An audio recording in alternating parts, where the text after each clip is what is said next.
হ্যাঁ মামা, মামা ভালো আছো মামা?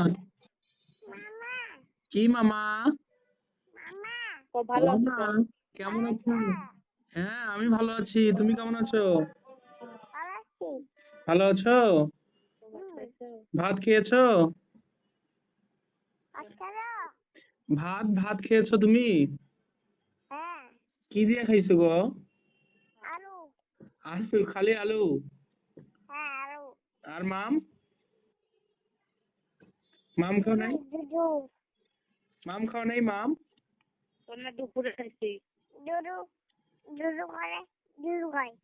দুধু খাও? ও মাম খাও? হ্যাঁ, তো তোমার মামার নাম কি বলো তো? রনি রনি। ওইটাই কয়।